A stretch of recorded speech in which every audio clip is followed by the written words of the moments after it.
Church है, वहाँ मैं पहले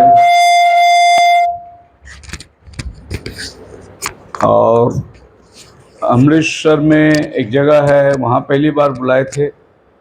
और जहाँ जहाँ वचन हुई वहाँ वहाँ लोगों ने बोला कि अब की बार आप जब भी पंजाब आए हमें एक दिन ज़रूर देना। जैसे चंडीगढ़ में सो ऐसा हुआ कि अभी मैं 15 दिन दिया, लेकिन अभी 15 दिन नहीं पूरेगा, क्योंकि जहाँ भी मैं गया वहाँ लोग बहुत ही उत्साही हुए। बोले ऐसा संदेश हमने कभी सुना नहीं, अब जब भी आए तो हमें भी एक दिन देना, हमें भी एक दिन देना। खैर मैं अभी महीना भर तो नहीं रह सकता, लेकिन मुझे जाते रहना पड़ेगा।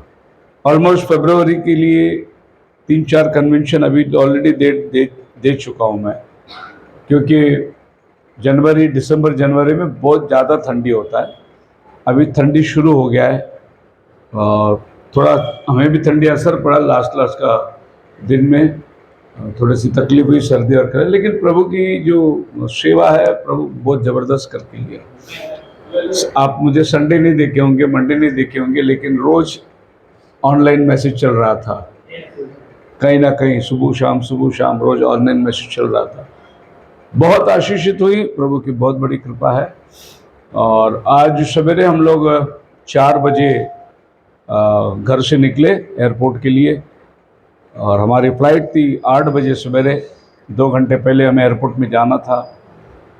और एक्चुअली हमारा प्लान था ट्रेन से, लेकिन ट्रेन की टिकट अवेलेबल है ही नहीं। और ट्रेन का जगह हम जब प्लेन की टिकट करें तो वज़न हमारा बहुत ज़्यादा था। मैंने अपनी बैग को पंजाब में छोड़ के आया, खाली मिसिस का और बेटा का बैग लेके आया। मेरा बैग अभी वो लोग कोरियर से भेजेंगे, क्योंकि 25 किलो जो है मेरा बैग एक्स्ट्रा था। 60 किलो फ्लाइट में अलाउड थी 3 जन का, लेकिन मेरा बैगेज ही 85 किलो का बैगेज था पूरा। 1 महीने के कपड़े थे। एनीहाउ प्रभु ने बहुत आशीष करी। पंजाब के सभी लोगों ने आपको सलाम भेजा है कि बॉम्बे में सभी कलीसियाओं को हमारा प्रेम भरे सलाम देना। प्रभु का नाम को महिमा करते हैं। हम यहाँ पहुँचे लगभग 10 बजे 11 बजे हमारी फ़्लाइट आई बॉम्बे में, और हम लोग फिर टैक्सी पकड़ के घर आने के लिए लगभग दोपहर को 2-2:30 बज गए। आए नहाए धोए सफाई किए, और फिर मैं मैसेज में बैठ गया। मैं बोला आज मंडे है, आज चूक गया तो फिर 1 हफ्ता और चूक जाएगा। तो मैं बोला जाएंगे। तो बहुत से फ़ोन आ रहे थे, पास्टर आ गया, पास्टर आ गया, पास्टर आ गया। सभी बोल रहे थे आराम करो, अभी आराम करो, आराम करो। लेकिन मैं तो मैसेज में बैठा था। मैं बोला मैं जाऊंगा। मिसेस बोली एक दिन आराम कर लो। पुणे से फोन आया, एक दिन आराम कर लो। अपने डिक्शनरी में आराम नाम की शब्द ही नहीं है। भागते रहते, और मीटिंग हो रही है और हम घर में आराम कर रहे, सो रही है, तो कभी नहीं हो सकता है। हमने कभी अपनी लाइफ में ऐसे किया नहीं कि भाई कहीं मीटिंग चल रही है और हम घर में आराम कर रहे। एनीहाउ थकावट है, पर परमेश्वर हमारी साथ है। दुआ हमारी, और आने वाले दिनों में मीटिंग है। एक मीटिंग हमारे चर्च में 30 तारीख को एक स्पेशल मीटिंग है, वो हम लोग अभी डिक्लेयर करेंगे। मुझे लगता है कि 30 तारीख बुधवार होगा, हम व्हाट्सएप में मैसेज करेंगे। एक प्रचारक आ रहा है हमारे पास, गुरुवार है। गुरुवार को शाम को अम्बरनाथ में शाम 6 बजे एक स्पेशल मीटिंग होगी। एक प्रचारक आ रहा है, यूएसए से आ रहा है शायद, तो आप लोग आइए ज़रूर। वैसे आपको व्हाट्सएप में मैसेज भी मिल जाएगा। ये मीटिंग में पंजाब में रहते रहते उन्होंने फ़ोन किया, बोला ऐसी ऐसी बात है। मैं बोला ठीक है, 30 तारीख है तो हम लोग करेंगे। 30 तारीख को शाम को बेडी बाड़ा मटका चौक में अपनी चर्च में मीटिंग है। आप लोग सब शाम को आइए, खुदावन आपको आशीष दे। हमारा सब्जेक्ट है 7 डायमेंशन। आगे लो, क्यों हमारा सब्जेक्ट है 7 डायमेंशन में। यहाँ आवाज़ कम करके रखा, बढ़ाऊँ क्या? तो 7 डायमेंशन चार्ट के अंदर हम लोग बहुत सारी बातें देख रहे थे कि किस तरीके से एक एक अयाम अलग अलग तरीके से हम लोग अनुभव कर रहे हैं। और हमने 6वें अयाम के ऊपर पिछले दिनों में बात किया था, भाग 2। 6वें अयाम जो है वो स्वर्ग को दर्शाता है, यानी ये दुनिया के विपरीत जो दुनिया है वो 6वीं अयाम है, 6th डायमेंशन। जैसे हमारे बीच में से जो लोग चले गए प्रभु में, सो गए प्रभु में, वो लोग छठवीं अयाम में हैं और हम लोग जो है नीचे, तो हमारे से एक कदम ऊपर वो लोग है। बाइबल कहती है, पढ़िए इब्रानी की किताब, उसका पहला अध्याय,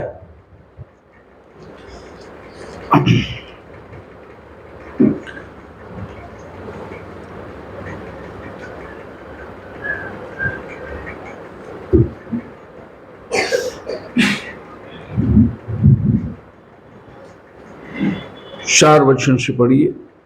Having become so much better than the angels, as he has by inheritance obtained a more excellent name than they. For to which of the angels he did ever say, You are my son, today I have begotten you. I will be his father and he shall be my son. When he brings the firstborn into the world, let all the angels of God worship him. And of the angels he says, Who makes his angel spirit the ministry of fire? But the Son he says, Your throne, O God, is forever. A scepter, righteousness is the scepter of your kingdom. You have loved the righteousness, therefore God your God has anointed you with the oil of gladness more than your companions. Bible कहती है, परमेश्वर के दूतों ने कब किससे परमेश्वर ने कहा कि तू मेरा बेटा है? दूतों को परमेश्वर ने कभी भी अपना बेटा नहीं बनाया, मनुष्य को परमेश्वर ने अपना बेटा बनाया। और यहां पर आप पढ़ोगे 5 वचन के अंदर, क्योंकि स्वर्गदूतों में से उसने कब किससे कहा, कब किससे कहा तू मेरा पुत्र है। सवाल है ये कि उसने स्वर्गदूतों से कब बोला कि तू मेरा पुत्र है? मतलब वो तू मेरा पुत्र है, वो किससे बात किया? स्वर्गदूतों को कभी नहीं बोला, जबकि उसके पास अनगिनत स्वर्गदूत है। आगे कहता है, तू मेरा पुत्र है, हाँ, आज तू मुझसे उत्पन्न हुआ, हाँ, और फिर ये मैं उसका पिता होऊंगा और वो मेरा पुत्र होगा। हाँ, और जब पहलौठे को जगत में फिर लाता है, जब पहलौठे को जगत में फिर से लाता है, तो कहता है परमेश्वर के सब स्वर्गदूत उसे दंडवत करें। आप देखो, अपने पहलौटे की बात प्रभु कर रहा है। पहलौटा कौन है? प्रभु यीशु मसीह। उसको जब उसने जगत में लाया तो उसने सब दूतों को कहा कि तुम लोग अब इसको नमन करो। अब ये टाइम पे इंसान का उत्पन्न हुआ नहीं है, प्रभु ने इंसान को बनाया नहीं अभी तक, तो उसने सबसे पहले अपने पहलौटे को बनाया। पहलौटा कौन है? प्रभु यीशु मसीह, द फर्स्ट बॉर्न। अब ये जो बाइबल लिखा है फर्स्ट बॉर्न, इंग्लिश वर्ड में लिखा है, ये फर्स्ट बॉर्न का मतलब पहला पैदा होने वाला। जैसे कि अभी हम लोग 3 भाई हैं, 1 बहन है, हम लोग 4 लोग हैं। मैं फर्स्ट बॉर्न हूं। फर्स्ट बॉर्न उसको बोलते हैं जो मां के गर्भ से पहला बच्चा आता है, उसको फर्स्ट बॉर्न बोलते हैं। मैं फर्स्ट बॉर्न हूं। और प्रभु ने क्या वायदा किया था इजराइल को, जब वो लोग मिस्र देश से निकले थे, उस रात मौत का फरिश्ता आएगा, सभी पहलौटे को मारेगा वो, चाहे वो जानवर हो, चाहे पक्षी हो, चाहे इंसान हो। और तुम अपने घर पे चौखट लगाना, लहू लगाना। जब वो मौत का फरिश्ता लहू को देखेगा, वो आगे निकल जाएगा। तो उस रात मिस्र देश के हर घर में जो भी पहलौटा है, चाहे गाय हो, कुत्ता हो, जानवर हो, बिल्ली हो, पहलौटा जो सब मारे, इंसान का भी पहलौटा मारे गए। केवल इजराइल में मिस्र देश के अलावा गोशेन के अंदर सब घर में लहू लगा हुआ था और सब पहलौटा बच गए। तो जब ये लोग बाहर निकल रहे थे तो फारो के घर के सभी पहलौटे मर गए, वो सब कब्रिस्तान में थे। और इजराइल लोग जय की घोषणा करके पहलौटे निकल के गए बाहर। तब से प्रभु ने बोला कि आज के बाद तुम्हारा घर का हर पहलौटा वो मेरा होगा। तुम्हारे घर में गाय, बैल, बच्चे जो भी है, पहलौटा, पहला बच्चा तुम्हें मुझे देना पड़ेगा। ये प्रभु ने उनसे शपथ खिलाया। ये परमेश्वर ने क्यों शपथ खिलाया? क्योंकि परमेश्वर खुद अपना पहलौटा आपको दिया, उसका यीशु आपको दिया उसने। इसके लिए उसने पहलौटे को बनाया और कहा फरिश्तों को कि तुम सब इसकी नमन करो, इसकी तुम उपासना करो। तो पहलौटा कोई और चीज नहीं। इसको अगर हम करीबी से देखने जाए तो कोलोसियों की किताब में 2 अध्याय में है ये,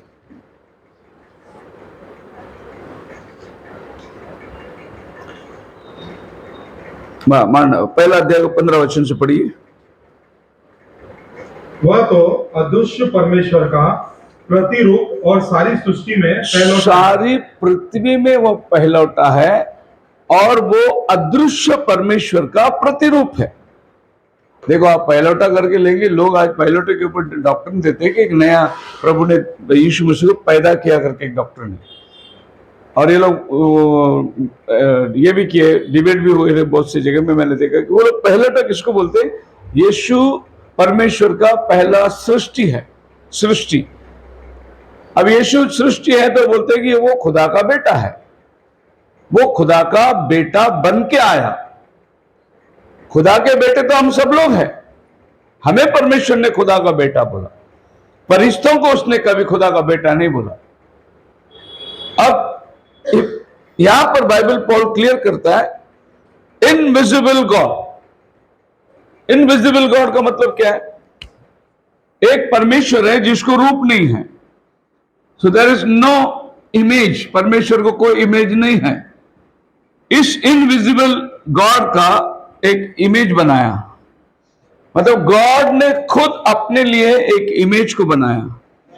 जब ये इमेज को बनाया तब उसने इसको कहा फर्स्ट बॉर्न, पहला पहलौठा, फर्स्ट बॉर्न। और इसके अंदर होकर परमेश्वर ने सारी ब्रह्मांड का सृष्टि करी। सबसे पहला सृष्टि उसने किया, देवदूतों का सृष्टि किया और कहा तुम लोग अभी इसको नमन करो। यही पहला सृष्टि है पूरी प्रकृति के अंदर, पहला। इसके लिए बाइबल उसको बोलते हैं फर्स्ट बॉर्न। और फर्स्ट बॉर्न कौन है? खुदा का स्वरूप। इसको स्वरूप नहीं है, इसको एक स्वरूप बनाया, वही पहलौठा है। डॉक्ट्रिन ट्रिनिटी का सरासर जो है वो बाइबल में शूट होता ही नहीं। और परमेश्वर एक ही है, उसको समझना जरूरी है कि परमेश्वर ने अपने पहलौठे को क्यों बनाया, उसके द्वारा परमेश्वर ने। अब आप यूहन्ना की पहले अध्याय में आइए और आप देखिए कि परमेश्वर क्या कहता है। जॉन चैप्टर 1 उसका 3 वचन से पढ़िए। सब कुछ उसी के द्वारा उत्पन्न हुआ, हाँ। और जो कुछ उत्पन्न हुआ है उसमें से कोई भी वस्तु सब कुछ उसी के द्वारा उत्पन्न हुआ, जो कुछ उत्पन्न हुआ है उसके बिना कुछ भी नहीं हुआ। आई बात? तो बाइबल में यहां वहां हर जगह में अगर आप स्क्रिप्चर को ध्यान करके देखोगे तो आपको एक परमेश्वर के पास आपको लेके जाएगा। पर एक वर्ड को लेकर शब्दों का तर्क करके लोग परमेश्वर को 1, 2, 3 मानने लगे, पर बाइबल ऐसा नहीं कहता। एक परमेश्वर का अदृश्य प्रतिरूप। अभी फिर पौल के पास जाएंगे हम लोग, इब्रानी की किताब उसका 4 अध्याय में, सॉरी माफ करना, 2 कोरिन्थियन का 4 अध्याय और 4 वचन। और उन अविश्वासियों के लिए जिनकी बुद्धि इस संसार के ईश्वर ने अंधी कर दी है, हाँ, ताकि मसीह जो परमेश्वर का प्रतिरूप है, मसीह जो परमेश्वर का प्रतिरूप है, उसके तेजोमय सुसमाचार का प्रकाशन, इसका तेजोमय सुसमाचार का प्रकाश इन पर ना चमके, इसलिए दुनिया का ईश्वर ने, दुनिया का ईश्वर कौन? जब ये सब लोगों को इसको नमन करने के लिए बोला, उस समय एक आदमी जो था वो उसको नमन नहीं करा, लूसीफर। सो लूसीफर को परमेश्वर ने आसमान से निकाल दिया। अभी बाइबल कहती है सभी परमेश्वर की जो पहलौठे हैं इसकी उपासना करें, क्योंकि एक व्यक्ति जो है वो विद्रोह किया और उसके साथ कई फरिश्ते नीचे गिराए गए। तो ये जो नीचे गिराया गया लुपिस, ये संसार का गॉड बन गया, संसार का गॉड बन गया, सब जगह संसार वही राज कर रहा है। अब बाइबल कहता है कि ये परमेश्वर का प्रतिरूप है, ये लोगों को ना समझे, इसीलिए संसार का ईश्वर ने इनकी आंखों को अंधा कर दिया। Praise the Lord. अब संसार का ईश्वर आया कहां से? संसार का ईश्वर वही है जो यहां से नीचे गिरा दिया गया था। इसको उपासना चाहिए था। लोग ये सोचे कि सब खुदा को उपासना कर रहा, मैं भी कोई कम थोड़ी हूं, मेरे पास भी सामर्थ्य है, मेरे पास भी शक्ति है, मैं भी सर्वांग सुंदर हूँ, हीरे मोती जेवनार से सबसे कीमती हूँ। उसका वर्णन बाइबल करती है कि वो खूबसूरत था। वो सोचा कि ये सब लोग उसकी आराधना कर रहे हैं, तो मैं क्यों नहीं उसकी आराधना ले सकूं। इसीलिए वो फेंक दिया गया। जब वो धरती में आके गिरा तो वो क्या कर रहा है, लोगों को भड़का दिया और सब आराधना वो ले रहा है। तो ये समझिए कि आज सच्चे खुदा को जिसने नहीं पहचाना वो आराधना कर रहा है, वो सब लूसीफर को कर रहे हैं वो लोग आराधना। और लूसीफर ने क्या किया, इनके आंखों को बंद कर दिया ताकि तेजों में परमेश्वर का प्रतिरूप उनके ऊपर ना चमके। इसलिए आज कोई ये बात को समझ नहीं पाएगा, पर जो परमेश्वर के पहले से चुनावट है, नियुक्त है, उसको परमेश्वर ये बात समझाता है, उसकी प्रभु आंखें खोल देता है। सिंपल बात है वो। मैं हमेशा उदाहरण कहता हूं, बहुत पढ़े लिखे आदमी साइंटिस्ट के पास जाकर यह पूछा गया, बाइबल में एक वचन है, ये सुई की आंख से ऊंट चली जाएगी, सहज है, धनवान का जाना सहज नहीं, तो क्या ऐसा हो सकता है? उसने बोला, अरे ये इतना बारीक आंखें, इसके अंदर से ऊंट कितना बड़ा, हो नहीं सकता। वैसे ही चर्च के डेवड़ी पर एक आदमी बैठकर भीख मांग रहा था, गरीब था। उसके पास जाकर बोला, ये ऐसा लिखा है बाइबल में, होगा क्या, सुई की आंख से ऊंट जा सकती है? उसने, अरे क्या बात कर रहे हैं, अगर खुदा ने चाहा तो ऊंट क्या पूरी दुनिया चली जाएगी इसमें। कैसे जाएगा मालूम नहीं है, लेकिन विश्वास खुदा पर है, वो कर सकता है। यही बात है कि आज विश्वास परमेश्वर पे होना है कि आपको वो समझाए, आपकी आंखें खोले, वरना फिर दुनिया में कोई आपकी आंखें खोल नहीं सकता। बाइबल कहती है, लूक प्रेरितों के काम उसका 16 अध्याय, एक्ट्स चैप्टर 16, परमेश्वर ने लिदिया नाम की औरत का मन खोल दिया। लुदिया नामक थुआतीरा नगर की बैंजनी कपड़े बेचने वाली एक भक्त स्त्री सुन रही थी। प्रभु ने उसका मन खोला कि वह पौलुस की बातों पर चित्त लगाए। एक बात गौर करना है यहां पर कि वो स्त्री जो थी वो भक्त थी। प्रभु भक्तों का मन खोलता है। जिसकी मन में इच्छा है, जिसके मन में श्रद्धा है, परमेश्वर को बहुत भाता है। मैं एक लड़का को जानता था अपने चर्च में, बहुत साल पहले की बात है। हम उसके घर में प्रार्थना को जाते थे और वो लोग नीचे बाजू में रहते थे, हम लोग दूसरी जगह बाइबल स्टडी चलाते थे ऊपर। और जब हम लोग जाते थे आते थे तो वो घर के सीधे नीचे जो है एक मंदिर था, पेड़ के तले। वो मंदिर का धोना साफ करना सब यही लड़का करता था। वो मंदिर का, मान लो मंदिर का पुजारी था। हर सोमवार को दूध से मूर्ति को नहलाता था वो।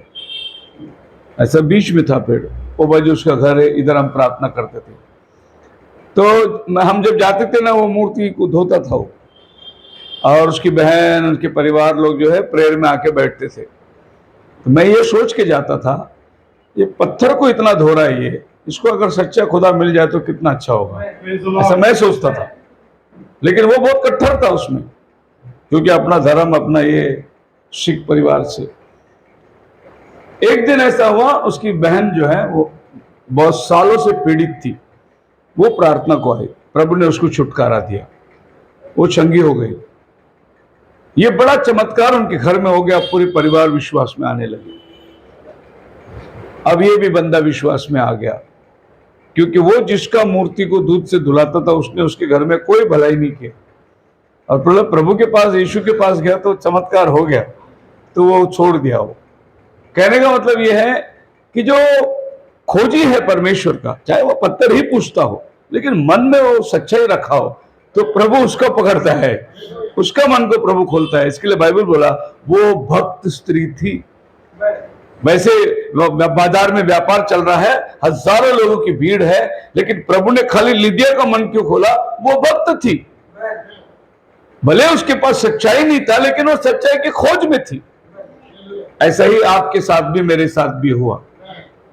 हमारे पास सच्चाई तो नहीं थी, लेकिन हम लोग प्रभु के प्रति एक, हमारे अंदर एक भावना था, एक श्रद्धा थी कि वह नहीं है, प्रभु है, कुछ भी हो, सच्चाई मालूम नहीं, लेकिन हम उसकी खोज में थे, और प्रभु ने आपको पकड़कर लेके आया अपने सन्मुख में। आप पढ़िए प्रेरितों के काम उसका 10वां अध्याय और उसका पहला वचन।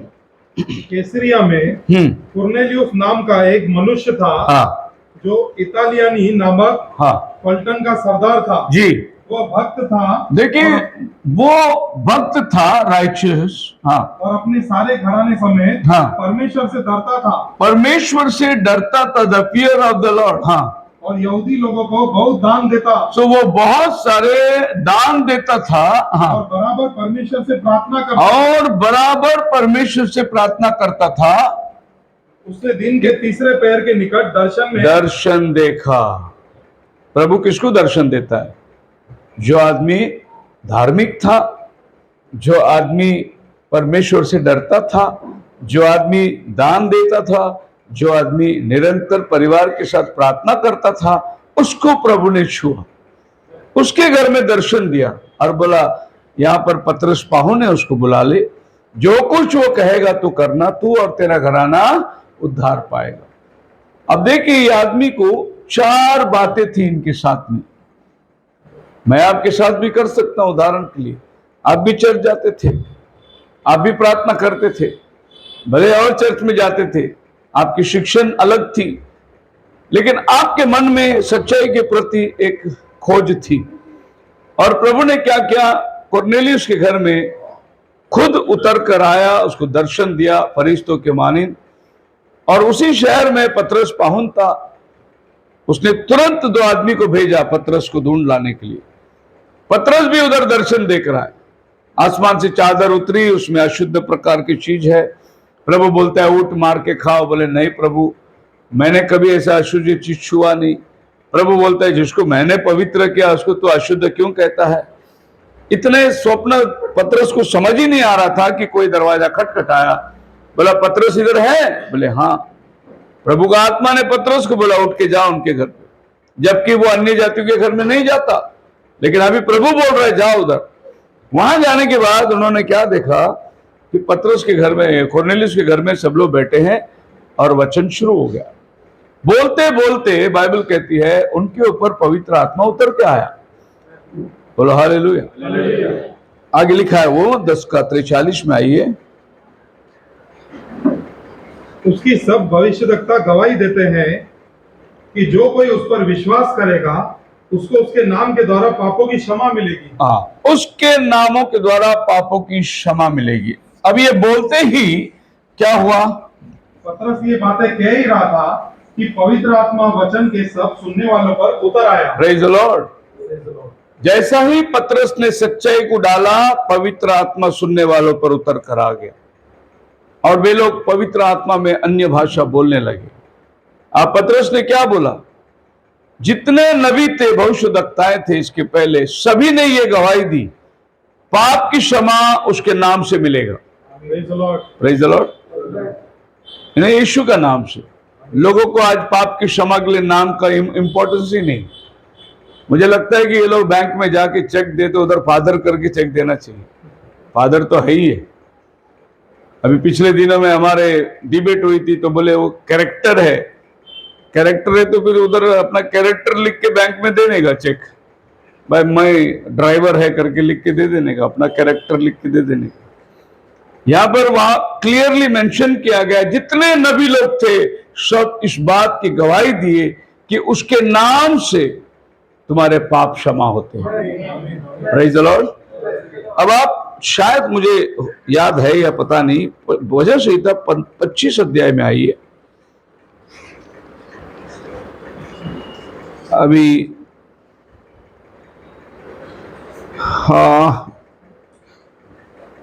इसमें एक वचन है, प्रभु तेरे नाम के निमित्त, 11 वचन पढ़िए।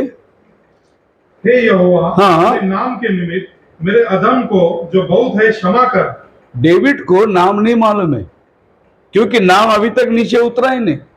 जब यीशु मसीह दुनिया में इंसान बनकर आया तभी नाम आया, लेकिन यीशु के 1000 साल पहला एक आदमी ने बोला प्रभु तेरे नाम से मेरे पाप को क्षमा कर, पर नाम नहीं मालूम है। पर इतना मालूम है पाप क्षमा नाम से होता है। Praise the Lord. अभी आप बताइए कि वो कहते प्रभु तेरे नाम से मेरे धर्म को क्षमा कर। उसको मालूम है एक दिन ये पृथ्वी में वो नाम आने वाला है, वही नाम में पाप की क्षमा मिलती है। अब इस वचन को भजन संहिता 25:11 को आप प्रेरित के 10:43 से मिला के देखिए, देखो कैसा मेल खाता है। वहां पर पतरस खड़ा रह के क्या बोलता है? सभी नबियों ने कहा उसके नाम से पाप की क्षमा मिलेगी। सब भविष्यवक्ता गवाही देते हैं हाँ। कि जो कोई उस पर विश्वास करेगा हाँ। उसको उसके नाम के द्वारा हाँ। पापों की क्षमा मिलेगी। देखो, डेविड ने कहा नाम से पाप की क्षमा कर, और यहां पर पतरस इनको कह रहा है, कुरनेलियुस को, कि उसके नाम में सब नबियों ने बोला पाप की क्षमा मिलती है। और बाइबल क्या बोलता है? उसी टाइम कुरनेलियुस का पूरा घराना उठकर बपतिस्मा लिया। कैसा बपतिस्मा लिया? 48 वचन में लिखा है, और उसने आज्ञा दी कि उन्हें यीशु मसीह के नाम में बपतिस्मा दिया जाए। कैसा नाम में? यीशु मसीह के नाम। अब ये यीशु का नाम में जो बपतिस्मा दिया जाए, इसको 43 से मिला के पढ़ो। 43 पढ़ो। उसकी सब भविष्यवक्ता गवाही देते हैं हाँ। कि जो कोई उस पर विश्वास करेगा हाँ। उसको उसके नाम के द्वारा पापों की क्षमा मिलेगी। उसके नाम के द्वारा पापों की क्षमा मिलेगी। और उसने आज्ञा दी, फिर उसने आज्ञा दी, उन्हें यीशु मसीह के नाम में बपतिस्मा दिया जाए। एकदम सिंपल है। Praise the Lord। वचन दिखाया, उसके नाम से पाप की क्षमा है। नाम क्या है? नीचे आ जाओ। यीशु के नाम में उन्होंने बपतिस्मा ले लिया। यही तो नाम था जो पाप की क्षमा के लिए उतरा है। तो आप बाइबल को यहां वहां जहां चाहे घुमा के देखिए, आपको कंफ्यूजन की जगह है ही नहीं, क्योंकि जितने लोगों ने बपतिस्मा लिया सब प्रभु यीशु मसीह के नाम से लिया। वो एक ही तो नाम है जो पाप की क्षमा दे सकता है। मेरा कहने का ये उद्देश्य था कि क्या ये 4 चीज काफी नहीं था उद्धार पाने के लिए? वो खुदा धार्मिक है, भक्त है का मतलब ये सोचो, वो झूठ नहीं बोलता होगा, चोरी चमाट नहीं करता होगा, जीवन ठीक चल, कोई लफंगा लड़ाई मड़ाई मार पीट कुछ नहीं करता होगा, इसी को भक्त बोलेंगे ना हम लोग, सज्जन आदमी जिसको बोलते हैं। उसके बाद परमेश्वर से डरता था। परमेश्वर का डर जो है वो ज्ञान का आरंभ है। तीसरा चीज उसके जीवन में क्या है? वो बहुत दान देता था यहूदियों को। इसका मतलब यह है कि वो अपनी संपत्ति खुदा की सेवा में लगाता था। चौथा यह है कि वो अपने परिवार समेत प्रार्थना करता था, लेकिन इसको पाप की क्षमा नहीं मिला था। अब जब इसकी प्रार्थना क्या हुई? इसकी प्रार्थना ऊपर गई और परिस्थिति ने आकर उसको क्या कहा? पढ़िए प्रेरित के 10 में। परिस्थिति ने आके क्या कहा? तेरा दान। उसने दिन के तीसरे पैर के निकट दर्शन में स्पष्ट रूप से देखा कि परमेश्वर का एक स्वर्गदूत उसके पास भीतर आकर कहता है, हे कुरनेलियुस। उसने उसे ध्यान से देखा और डरकर कहा, उसने उसे ध्यान से देखा और डरकर कहा, हे प्रभु क्या है? हाँ। उसने उससे कहा, तेरी प्रार्थना और तेरे दान समरण के लिए परमेश्वर के सामने पहुंचे हैं। क्या बोलता है प्रभु? तेरा दान है नहीं, तेरा प्रार्थना, तेरा श्रद्धा, तेरा सब कुछ परमेश्वर के पास पहुंचा है, लेकिन परमेश्वर ने उसे ग्रहण नहीं किया। क्यों नहीं ग्रहण किया? पापियों के हाथ से वो दान नहीं ग्रहण कर सकता। अब प्रभु ने बोला तेरा सब दान आ गया है, तो प्रभु ने एक उपाय बनाया। पतरस को दर्शन दिया, बोला जा उधर, उसका दान मेरे पास आया है, वो सज्जन आदमी है, उसका दान मुझे कबूल करना है, लेकिन पहला उसका पाप का क्षमा होना है, इसीलिए तू बपतिस्मा दे, उसको पाप की क्षमा मिल जाएगा, उसका दान मैं लूंगा। तो आपका बाप का क्षमा के लिए बपतिस्मा यीशु के नाम से नहीं हुआ, आपका दान ऊपर नहीं पहुंचता। चाहे जितना दान करना है कर दो, आपका दान ऊपर जाने के लिए आपको पाप का क्षमा मिलना बहुत जरूरी है, क्योंकि खुदावन पापी के हाथ से नहीं लेता। अभी आप देखिए, नामान कोढ़ी आया एलीशा के पास, वो बहुत सारा दान लेके आया। वो सोचा कि भाई दुनिया में कोई ठीक ही नहीं कर सका, अगर ये बंदा ठीक करता है तो मैं जो चाहे मुंह मांगे वरदान दूंगा। पर एलीशा ने बोला यॉर्दान में डुबकी मार जा, और वो डुबकी मारा चला गया, पर गाया ने पहला वो दान देने के लिए आया, मैं ठीक हो गया। एलीशा ने बोला नहीं चाहिए, लेके जा तेरा दान। बाद में गेहाजी जाकर झूठ बोल के थोड़ा दान लेके अपने घर में रख के आया, मांगा, पता आपको उसको कोड लग गई। एलीशा ने दान क्यों नहीं लिया? उसने कहा यॉर्दान में डुबकी मार, वो चंगा हो गया, तो दान लेने में क्या हक है? हक नहीं है उसको, है, लेकिन अन्य जातियों के हाथ से वो दान नहीं ले सकता। नहीं तो नामान जाके अपने घर में क्या बोलेगा मालूम है? मैं 10 किलो सोना दिया, 5 किलो चांदी दिया, वो मेरे को चंगाई करके भेजा। और बाइबल कहता है परमेश्वर का वरदान दामों में नहीं बिकता। यहोवा पैसे लेके दान नहीं देता, जैसे आज लोग बोलते तेल ले लो, पानी ले लो, बेच रहे। प्रभु पैसे लेके वरदान नहीं देता। प्रभु के जितने वरदान है सब मुफ्त में है। इसीलिए एलिशा ने बोला लेके जा, तेरा ऑफर मुझे नहीं चाहिए। तो खुदावन दान किससे लेता है? जिनका उद्धार हो, जिनका पाप का क्षमा हो, उनसे प्रभु अपना दान को कबूल करता है। सो आप देखिए यहां पर मैं अपने बताना चाहता हूं, उसके पास में धार्मिकता थी, वो खुदा से डरता था, वो बहुत दान देता था, प्रार्थना करता था, लेकिन एक चीज उसके जीवन में नहीं थी, वो था बपतिस्मा। जब बपतिस्मा पतरस ने दिया, पूरा हो गया। अभी वो प्रभु को अपना दान दे सकता है, प्रभु उसका दान ले सकता है। सो मसीह में मेरे प्रिय लोगों, हमारा विषय जो है सिक्स्थ डायमेंशन, जिस डायमेंशन को देखने के लिए मैं आज ये तीसरा भाग प्रचार कर रहा हूं, और ये तीसरा भाग मैं आपको ले जाना चाहता हूं कि जो लोग मसीह में मरते हैं वो एक दूसरी दुनिया में जाते हैं। ये वाला जो दुनिया है इसको कहते हैं छठवीं अयाम, सिक्स्थ डायमेंशन। बाइबल हम कहते हैं काउंट डाउन मैसेज के अंदर, now the sixth dimension in Christ the saints, dead saints और रेस्टिंग सेंट्स। मसीह के अंदर जो मरते हैं वो छठवीं अयाम में है, and has entered into rest with Christ under the altar beautifully। और वे लोग वेदी के पास चले गए, विश्राम कर रहे हैं। ये लोग जो जाकर विश्राम कर रहे हैं वही छठवीं अयाम है। एक तरफ से वो स्वर्ग है, लेकिन स्वर्ग वो भाग में नहीं जहां परमेश्वर विराजमान है, उसके नीचे फरिश्तों का स्थान है, उसके नीचे ये मरे हुए लोग जाकर विश्राम करते हैं। अभी अयाम को मैंने बताया कि विश्राम कहां करते हैं वो लोग। ये डायमेंशन धरती का नीचे, यहां एक संत मरता है, यहां वो जाते हैं। ये परिस्तों का अयाम है, यहां वो आकर विश्राम, जिसको पेट सिविलाइजेशन, यहां परिस्ते हैं, ये परमेश्वर है। तो ये जो जगह है, पृथ्वी के ऊपर जो जगह है वो स्वर्ग है, लेकिन वो ऊपर वाला स्वर्ग नहीं, वो तीसरा भाग में जो स्वर्ग है वहां पर ये लोग जाकर वहां विश्राम किए। जैसे पौल कहते हैं मैं तीसरे आसमान पर जाकर आया। चौथा आसमान के बारे में हम बात नहीं कर सकते क्योंकि बाइबल ही नहीं बात करती। अगर कोई और बोलेगी सात आसमान है, भाई बाइबल नहीं बोलता सात आसमान, बाइबल खाली तीन आसमान की बात करती। तो तीसरा आसमान में मतलब जो है जहां संत लोग जाके आए, लोग मिलकर आए। और ये सौभाग्य हमारा है कि हमारी सदी में भाई ब्रनम जो है वो तीसरे आसमान पर जाके आया। वो सब उन मृतकों को जाकर मिल के आया, उसकी खुद की बेटी, उसकी पत्नी से और कई विश्वासियों से वो मिलकर आया। और यहां जाके आने वाला पौलुस बोलता है कि ऐसी बातें हमारे मन में नहीं, चित्त में नहीं, सुनने के काबिल नहीं, बोल नहीं सकते, इतना सुंदर बातें हैं। तो फिर छठवां आसमान का ऊपर जो है वो क्या होगा? अगर ऊपर का देखना आसमान, आप वो भी देख सकते हैं। प्रकाशित वाक्य चौथा अध्याय जो है उसी आसमान की बात करती है बाइबल। क्या लिखा है?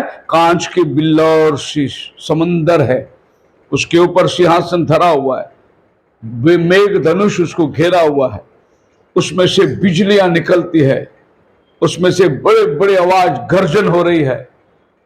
यूहन्ना वहां खड़ा नहीं रह सका, मतलब आदमी खुदा के सामने जाके रुक नहीं सकता।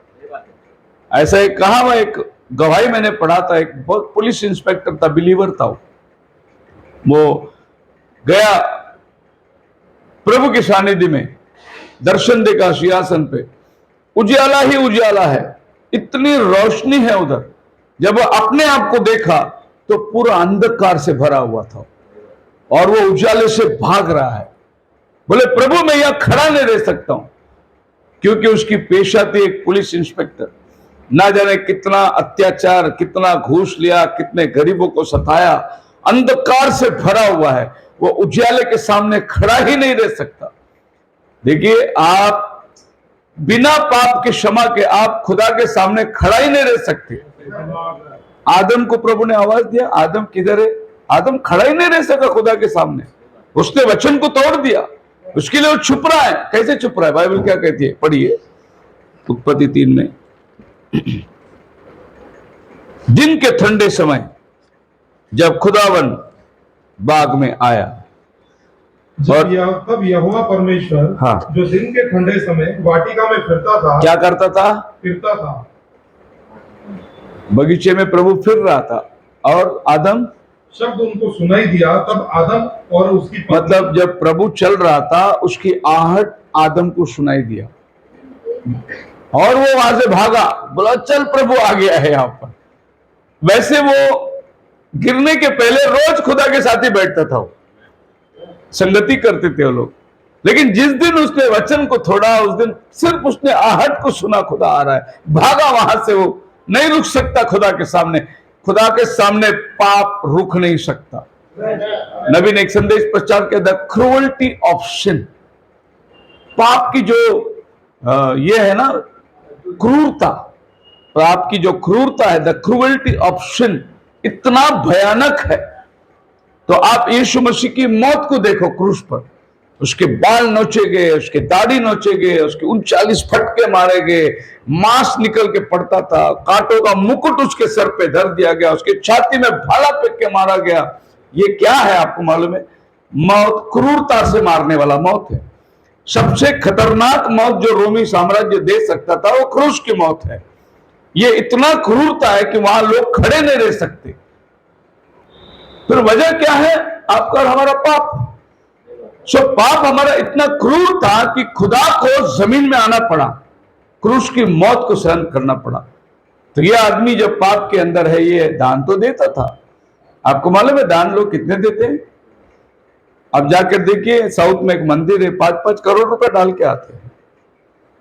अब जाके देखिए शिरडी में पेपर में आता है 2 करोड़ रुपए डाल के आया। वजन रख के आदमी को उधर पैसा रख के दान दे के आता है। क्या ये सब दान खुदा को कबूल है? नहीं। खुदा को वो 2 कौड़ी औरत ने डाला ना, वो कबूल है, क्योंकि वो सच्चाई से डाला उसने। वहां एक और आदमी था, प्रभु प्रभु मैं इतना दशवान देता हूं, मेरा खेती का अनाज देता हूं मेरे घर में, प्रभु मैं कितना, मैं एल्डर हूं चर्च का, प्रभु ये पूरा मंदिर को मैंने सजाया है। क्या नहीं बोल रहा था वो? प्रभु ने बोला इसकी प्रार्थना सुनी नहीं गई। लेकिन वो औरत जो 2 कौड़ी डाली, संपूर्ण हृदय से उसने डाला, प्रभु ने उसको कबूल किया। अब ये घर के लिए उद्धार का मार्ग प्रभु ने दे दिया। सो मसीह में मेरे प्रिय लोगों, जब तक आप इस धरती के अंदर ये वरदान नहीं पाते, तब तक आपको वो पैराडाइज नहीं मिलता। वो पैराडाइज में जाने के लिए आपको यहाँ क्वालिफिकेशन की जरूरत है। आप यहाँ पढ़ाई करो और फिर आप जाओ, उस जगह पे रह सकते। साधारण रीति, आपको लाइसेंस चाहिए, ड्राइविंग लाइसेंस चाहिए, पहले लर्निंग निकालना पड़ता है, उसके बाद में आपको गाड़ी सीखना पड़ता है। जब आपकी लर्निंग पूरी हो गई, फिर आप जाओ, टेस्ट देना पड़ता है। उधर साहब बैठा रहेगा इंचार्ज, आपको बोलेगा जाओ गाड़ी घुमा के लेके आओ। और आपने थोड़ी भी मिस्टेक कर दी, लाइसेंस कैंसिल कर देगा, फिर आपको अगला महीना जाना पड़ेगा। आप स्कूल के पेपर देखो, आपने गलत लिख दिया, एग्जाम फेल, वापस उसी क्लास में बैठो, आपको आगे नहीं जाने मिलेगा।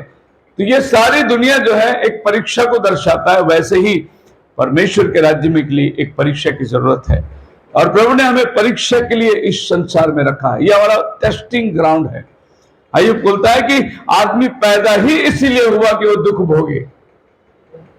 वो सुख भोगता है, वो बात अलग है। जैसे बाइबल में अमीर आदमी सुख भोग रहा था, लेकिन बाद में वो दुख भोग रहा था। लेकिन अगर आपको सुख लोक में जाना है, जहां अनंत काल की जीवन है, तो इस लोक में आपको दुख भोगना है, तभी आप उस सुख लोक में अनंत काल तक प्रभु के साथ रहोगे। अब सकते भाई ब्रनम का फोटो है, मैंने आपको हमेशा एक फोटो दिखाया था जिसके सर पे लाइट था। हमेशा एक फोटो आप दिखाए नहीं, जब भी मैं ब्रनम का फोटो, उसके सर पे एक लाइट था। देखिए वो लाइट जो ब्रनम खड़े रहते तो उसके कंधे पर होती है वो लाइट, सर पे नहीं। जब वो खड़ा है, जब वो पुलपिट में खड़ा है तो सर पे है। जब वो ऐसी पोज देने को खड़ा है तो उसके कंधे पे एक लाइट दिख रहा है। ये पिलर ऑफ फायर, अग्नि स्तंभ है। ये खुदा अपने बंदे को विंडिकेट करता है, मतलब आपको सबूत देता है कि मैं इस बंदे के साथ में हूं। और ये जो कहता है ये उसकी मर्जी से कहेगा, ये अपनी मर्जी नहीं चलाएगा, ये कहेगा परमेश्वर का मार्गदर्शन। इसी के लिए आज हम लोग जब वचन पढ़ते हैं तो एक दूसरा दृष्टिकोण में वचन पढ़ते हैं। जैसे दुनिया वचन पढ़ती वैसे हम नहीं पढ़ते। इन्होंने हमें सिखाया कि वचन कैसे पढ़ना है, इसका मीनिंग कैसे निकालना है।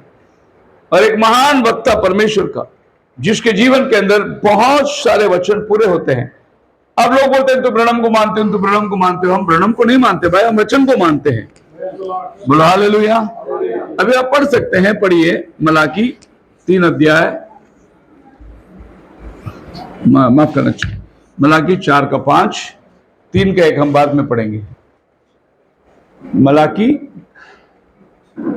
4 का, देखो यहोवा के उस बड़े हाँ, और भयानक दिन के आने से पहले हाँ, मैं तुम्हारे पास एलिया नबी को भेजूंगा। जी, मैं तुम्हारे पास एलिया नबी को भेजूंगा जी। और आप उस नबी का काम क्या है? वह पिता का मन पुत्रों की ओर फेरेगा, हाँ, और पुत्रों का मन पिता की ओर फेरेगा। जी। अभी हम नहीं बोलते आपको अब्राहम को मानो करके, हम ये बोलते हैं आपको, ये आदमी जो आने वाला है, जिसकी सेवा बाइबल में लिखी है, क्या लिखी है? पिता का मन को पुत्रों की तरफ फेर देगा। मान लो ये पिता है, इनका मन वो पुत्रों की तरफ फेर देगा, और पुत्रों के मन को पिता की तरफ फेर देगा। ऐसा एक आदमी आने वाला है जिसके 2 काम है। अब तीसरा वचन, पहला वचन पढ़ो, मलाकी 3 का 1। देखो मैं अपने दूत को भेजता हूँ, हाँ, और वो मार्ग को मेरे आगे सुधारेगा। हाँ, और प्रभु जिसे तुम ढूंढते हो वह अचानक अपने मंदिर में आ जाएगा। हाँ, हाँ, वाचा मैं एक दूत को भेजता हूं, तुम्हारे आगे रास्ता को सुधारेगा, और जिस प्रभु को तुम ढूंढते हो वो अचानक मंदिर में आ जाएगा। मतलब ये दूत आगे आगे चलेगा, उसके पीछे प्रभु आप उधर आकर खड़ा हो जाएगा। अब ये वचन कहां पूरा होता है?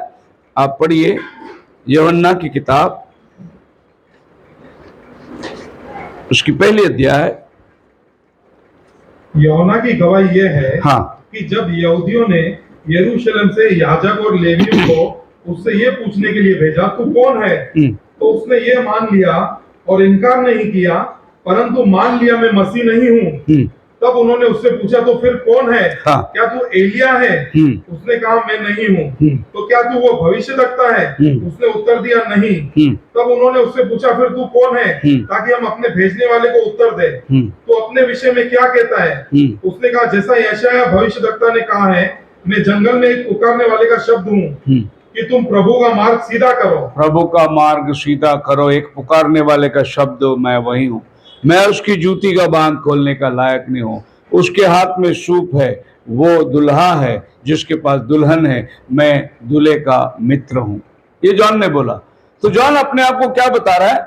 मलाकी 3 में जो लिखा हुआ है ना, प्रभु अपना दूत को भेजेगा, ये जॉन द बैप्टिस्ट बोल रहा है कि मैं यही व्यक्ति हूं, आगे आगे आया हूं। और वो उदाहरण दे रहा है जैसा यशायाह ने कहा था। अब यशायाह को ले आकर यहां आएगा, जंगल में पुकारने वाले का शब्द होगा। सो मलाकी 3 और यशायाह उसका 40, ये दोनों वचन जॉन द बैप्टिस्ट में पूरा होता है। आपको टटोलने की जरूरत नहीं है, जॉन द बैप्टिस्ट के ऊपर ये बात गवाह ठीक बैठती है। अब मलाकी 4 में जो काम है वो भी एक काम जॉन द बैप्टिस्ट के ऊपर बैठती है। लूक का 1 अध्याय का 17 वचन पढ़िए। वह एलिया की आत्मा हाँ, और सामर्थ में होकर उसके आगे आगे चलेगा हाँ, कि पितरों का मन पुत्रों की ओर फेर दे। हाँ, ये जॉन द बैप्टिस्ट ने काम किया, पितरों का मन पुत्रों की ओर फेर दे। लेकिन उसका अगला वचन जो है, पुत्रों का मन पितरों की ओर फेरने का काम जॉन द बैप्टिस्ट ने नहीं किया। फिर हमारा सवाल है, ये कौन करेगा? या तो आप बताइए कोई आदमी है जो करने वाला या किया हो, नहीं है तो हम बताते कौन किया है। हमारे पास जवाब है, हमारे पास सबूत है कि कौन आदमी ने आपको फिर से वचन में लेके आया। 2000 साल यीशु का नाम का बपतिस्मा सच्चाई जो छिपी हुई थी, इसको कौन उभार के लाया? ये आदमी लेके। तो हम आपको सबूत दे रहे हैं कि यह आदमी ने आपको सच्चाई में लेकर, मतलब हम लोग पुत्र लोग हैं, पिता हमारे प्रेरित लोग हैं। हमारा मन को आज प्रेरितों के शिक्षण पे किसने लाया? मलाकी 4 ने लेके आया। हालेलुया। ये काम एक हो गई। अभी आप आइए मत्ती की किताब, उसकी 11वां अध्याय का 10 और 11 वचन पढ़िए।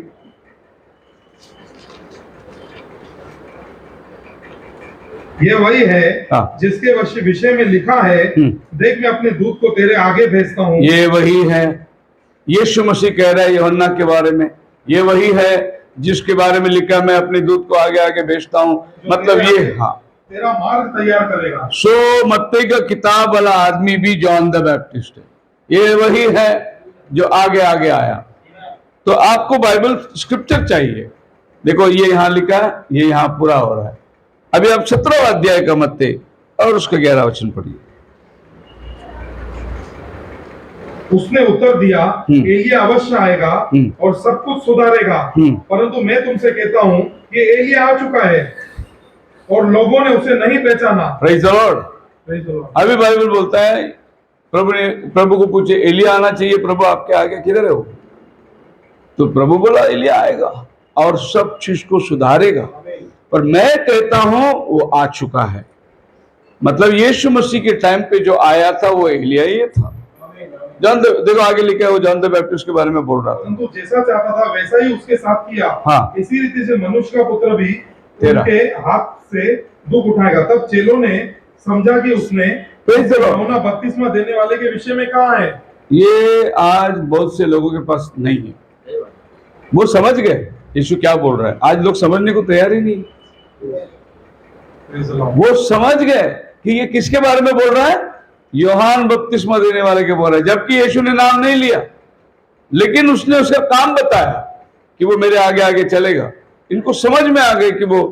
तो अभी सवाल यह है कि मत्ती 11:10 ये है और 17 का अध्याय के अंदर एक वचन है 11 में, एलिया तो आएगा पर मैं कहता हूं वो आ चुका है। तो ये दूसरा एलिया के बारे में जो प्रभु बात करता है वो कौन है?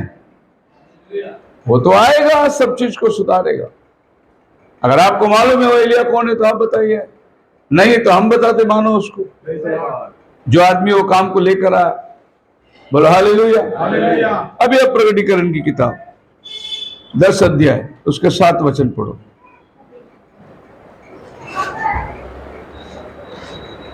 वरन 7वें स्वर्गदूत के तुरी फूकने पर हाँ। होने वाले शब्दों के दिनों में परमेश्वर का गुप्त मनोरथ उस सुसमाचार के अनुसार। अब ये 7वां दूत कौन है? जब तक ये तुरी नहीं फूकेगा, गुप्त मनोरथ बात नहीं खुलेगी। तो ये 7वां दूत कौन है? आपका पास है कोई 7वां दूत तो बताइए, हम मानेंगे, नहीं तो हम बताते वो मानो आप। बोलो हालेलुया। तो वेरी क्लियर है स्क्रिप्चर।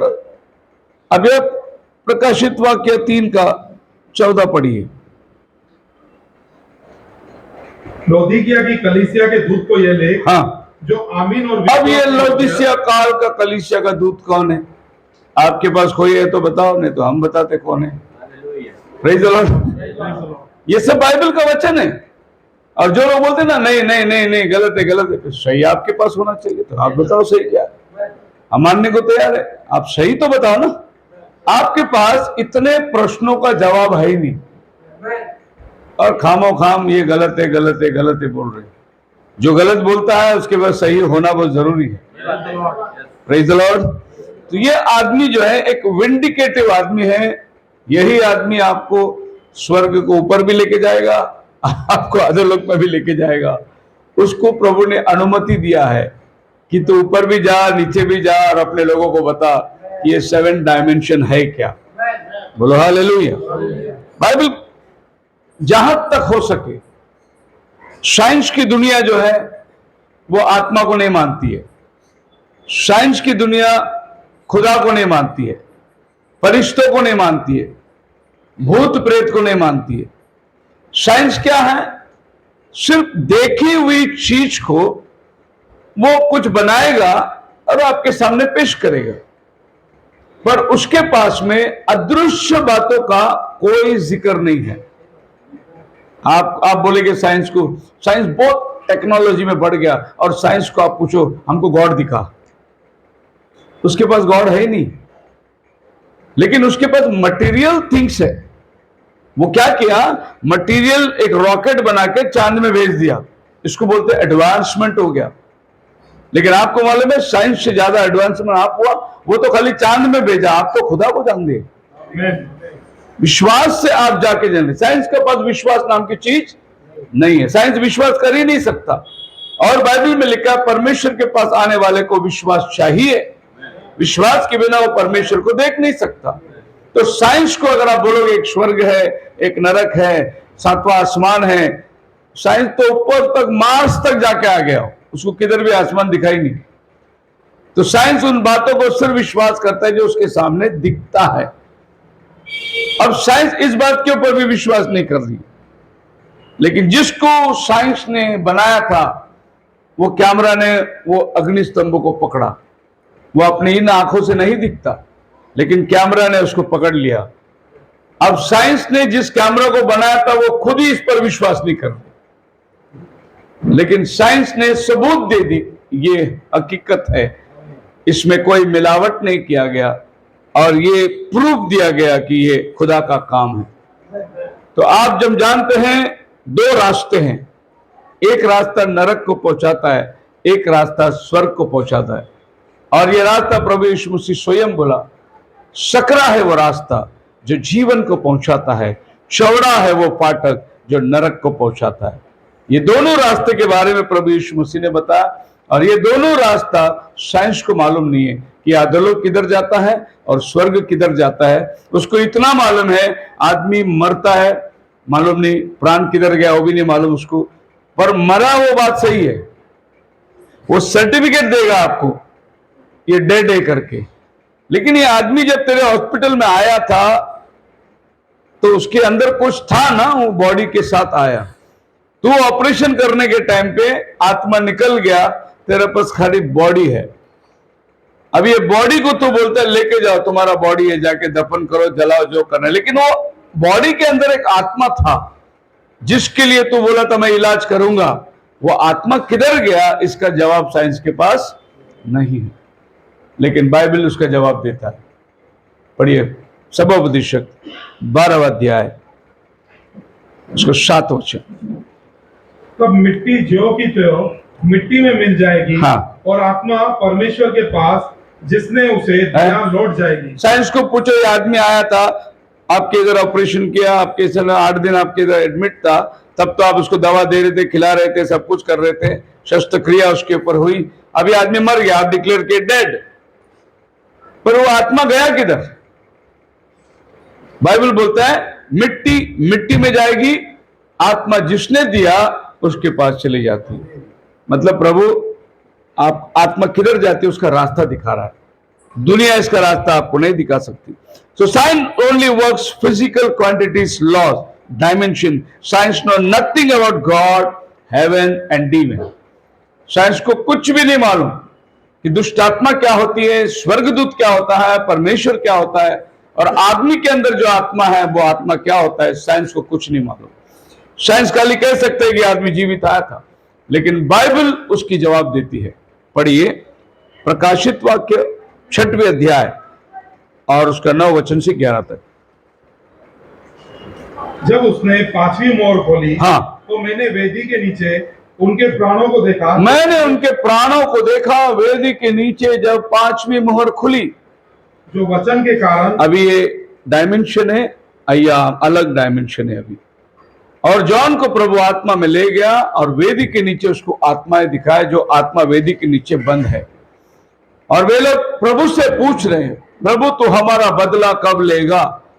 यानी ये लोग ये पृथ्वी में पड़ी उसमें परमेश्वर के वचन के लिए मारे गए, वचन के कारण और उस गवाही के कारण जो उन्होंने दी थी, वध किए गए। ये लोग मारे गए, वध किए गए, काटे गए उनकी गवाही के लिए, जो वचन उनके पास था। जब ये मारे गए धरती में तो इनका शरीर पड़ा रहा, लेकिन इनका आत्मा जाके वेदी में इंतजार कर रहा है।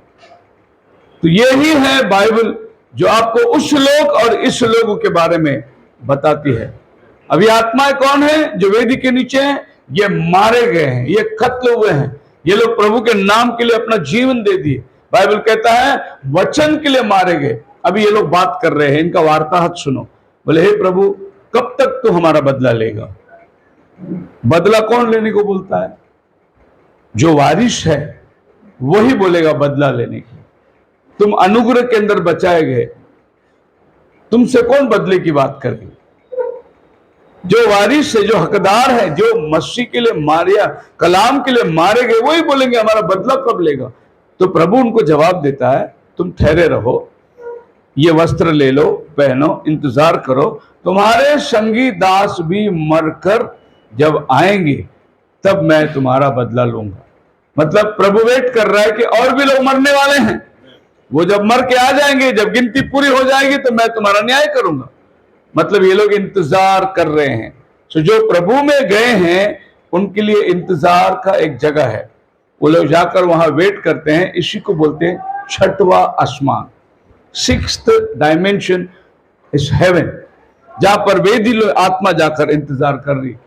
अब ये बात और है कि ये लोग कौन है, कैसे हैं, ये भी हमें समझ में आया नबी के द्वारा कि ये पूरे यहूदी लोग हैं, क्योंकि यहूदी लोग अपना बदला मांग रहे हैं। और ये कहते हैं कि जो अभी मरने वाले हैं, दुल्हन अन्य जाति मरने वाली नहीं है, वो जिंदा रैप्चर में जाने वाला है।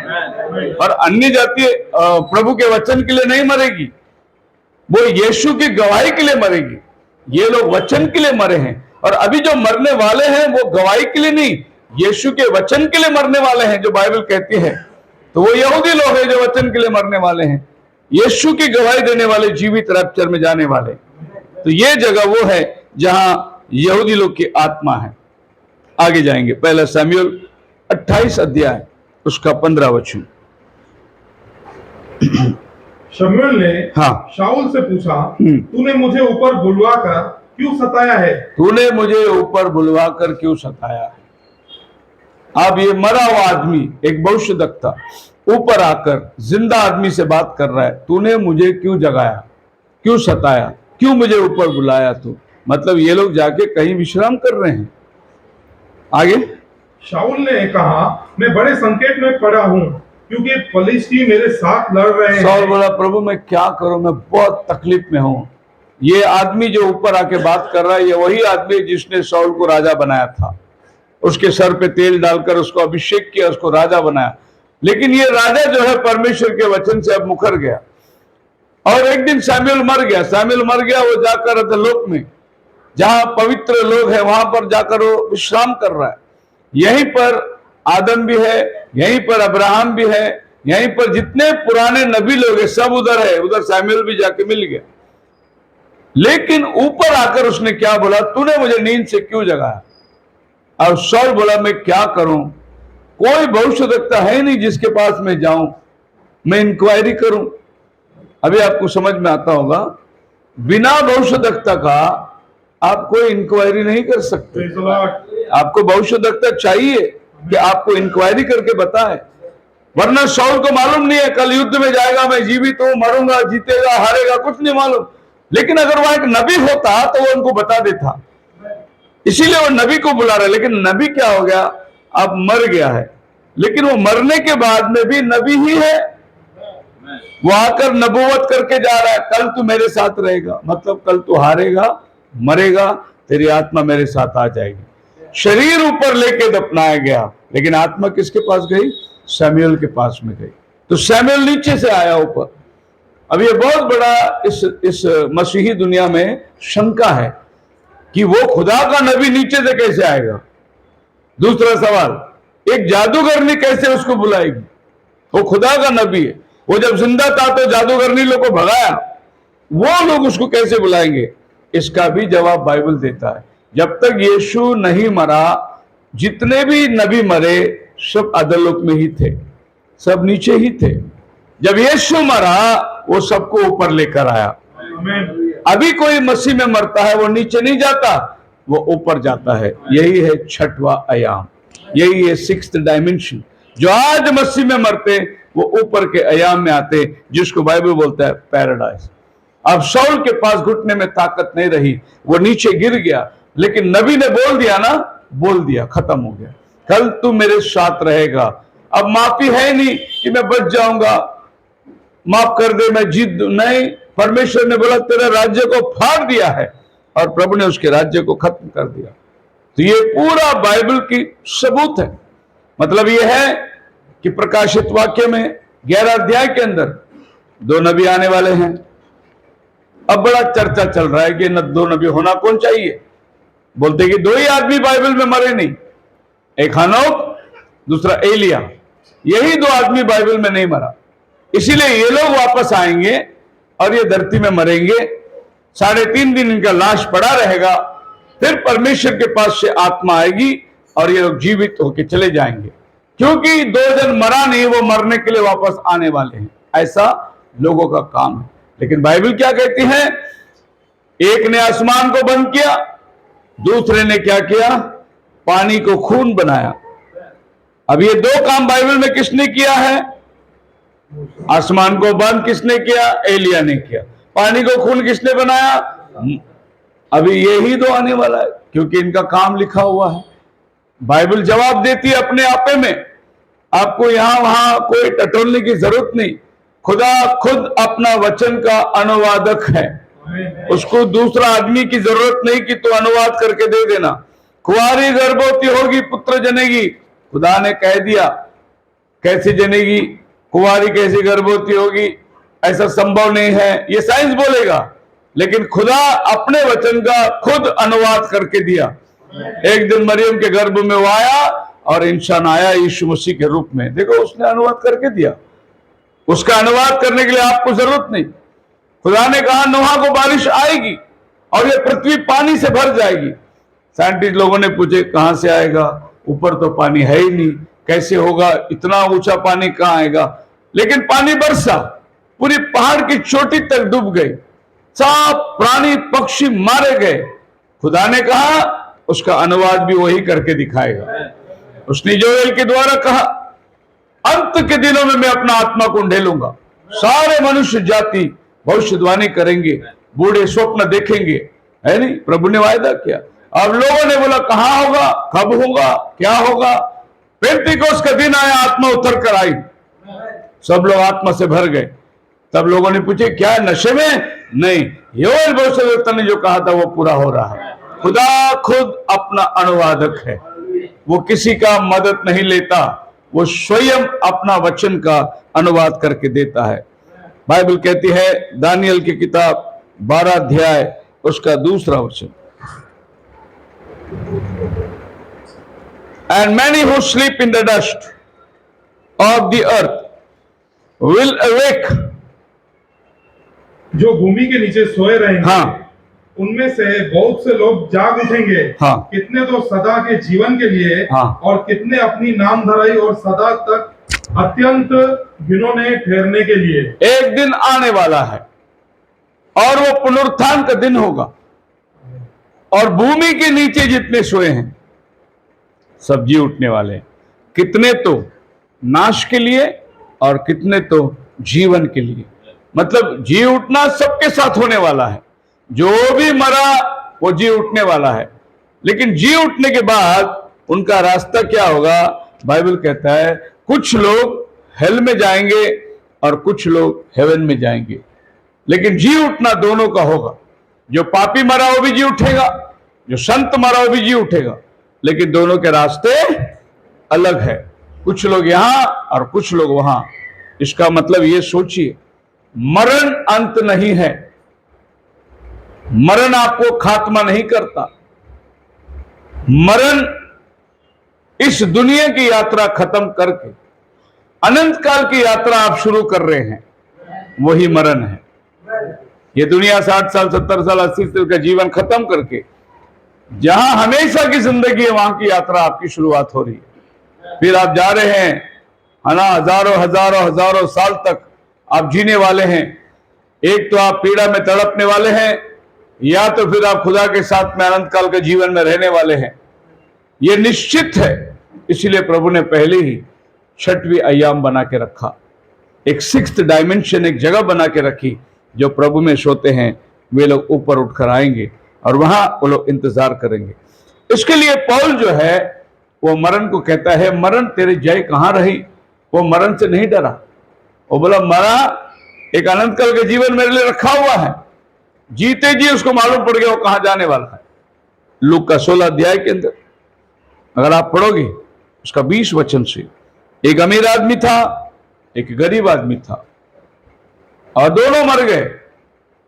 दूसरा पिक्चर क्या है? प्रभु ने पर्दा खोलकर बताया, मौत के बाद एक जिंदगी है। मौत ही आखिरी चीज नहीं, मौत ही अंत नहीं, मौत के बाद एक जिंदगी है। क्या जिंदगी है? अमीर आदमी अग्नि में जल रहा है, लाजर अब्राहम के गोद में है। ये दोनों एक ही जगह थे। अमीर आदमी टेबल में खाता था, वो नीचे भीख मांगता था। रोज अपना आमने सामने देखा करते थे। ये उसको खाना देता था, वो बेचारा इंतजार करता था कभी रोटी खा ले। कुत्ते उसके जख्म को चाटते थे। गरीब था, डेवड़ी में पड़ा हुआ था। और ये अमीर आदमी जब मर गया, एक दिन वो भी मरा, दोनों भी अपने आप को देख रहे। अब अमीर आदमी देख रहा है कि वो तो सुख में है और ये दुख में है।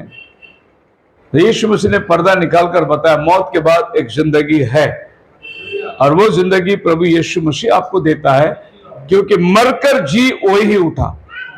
जो मरकर जी नहीं उठा वो मौत के बाद की जिंदगी का हकदार नहीं हो सकता।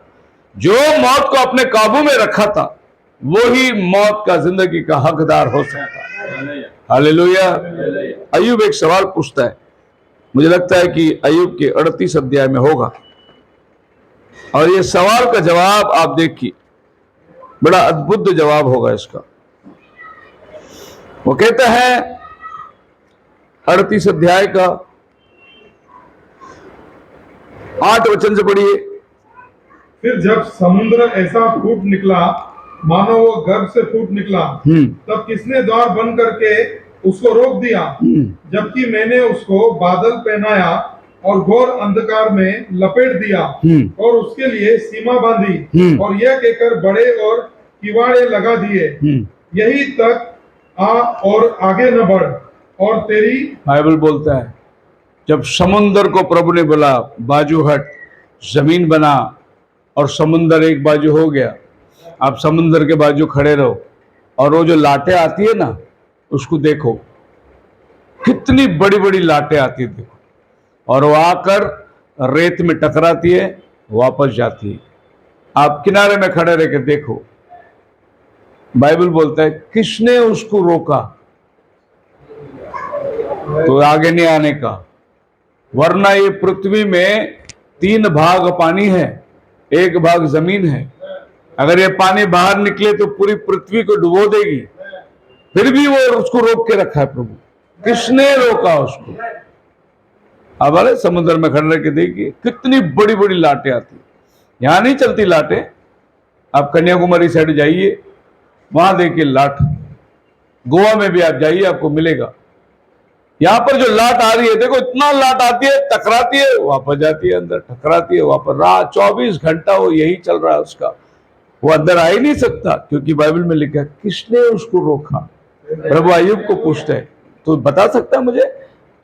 तू कहता है प्रभु मैं धर्मी हूं, मैंने पाप नहीं किया, मैं गलती नहीं किया, मेरे को इतना बड़ा सजा तूने दिया, ऐसा करके तू सवाल पूछता। मैं तेरे को सवाल पूछता हूं, क्या तू उसको रोक सकता है?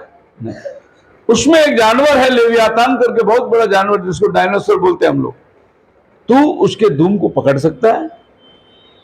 मैं उसको कहता हूं समुद्र में वो हलचल उठाएगा, लेकिन तू उसको पकड़ सकता है? आगे आप देखिए उसका 25 वचन में आइए।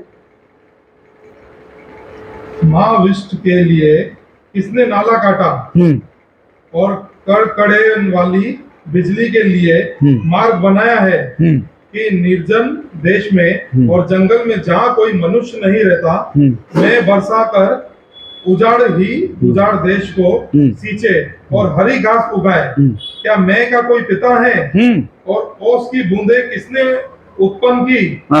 किसके गर्भ से बर्फ निकला है? और आकाश से गिरे हुए पाले को कौन उत्पन्न करता है? जल पत्थर के समान जम जाता है और गहरे पानी की सतह जम जाती है। हमारे समझ की बाहर की बात है। आइए आखिर में यही बोलागा, प्रभु मैंने सुना था, आज मैं देख रहा हूं, इतने बोला हो। तेरा सवाल का जवाब मैं नहीं दे सकता। प्रभु ने बोला तू मुझसे सवाल पूछता है, मैं तेरे को सवाल पूछता हूं। ऐसी ऐसी सवाल प्रभु ने उसको पूछा। एक सवाल उसने पूछा कि तू पढ़िए उसमें 39:39, क्या तू सियनी के लिए आहर पकड़ सकता है? शेर को तू शिकार करके दे सकता है क्या? शेर को तू बोल सकता है कि ले मैं तेरे को बकरी मार के देता हूं, वो पहले तेरे को मारेगा। प्रभु ऐसे ऐसे सवाल उसको पूछ रहा है, तू ये कर सकता है, तू ये कर सकता है, तू ये कर सकता है, और तू मुझसे सवाल पूछता है। अय्यूब की बोली, नहीं प्रभु, मैं नहीं समझ पाता हूं कि तूने क्या कहा। किसने मुट्ठी में समंदर को बांध के रखा? किसने बादल को अपना कपड़ा बनाया? एक एक सवालों को देखो, अगर ये पूरी सवालों को आप देख लोगे, किसने समंदर को मुट्ठी में बांध के रखा? एक ही आदमी जो समंदर के ऊपर चल के गया, प्रभु यीशु मसीह था। उसने समंदर को मुट्ठी में, जब यीशु मसीह जहाज में था, लाटे उठी, चेले बोले प्रभु हम मरे जा रहे। प्रभु ने बोला शांत हो जा, समंदर शांत हो गई। किसने मुट्ठी में समंदर को बांध के रखा? वही खुदा जो अय्यूब को सवाल पूछता है, ये धरती में आकर जिया और वो सब काम उसने करके बताया। बोला हालेलुया। वही खुदा ने कहा जंगल का शेर भूखा रहेगा लेकिन मेरे डरवैयों को कभी भूख नहीं लगेगी। वो ये धरती में आकर करके बताया। जब लोगों को भूख लगी 5 रोटी से 5,000 को खिला के बताया।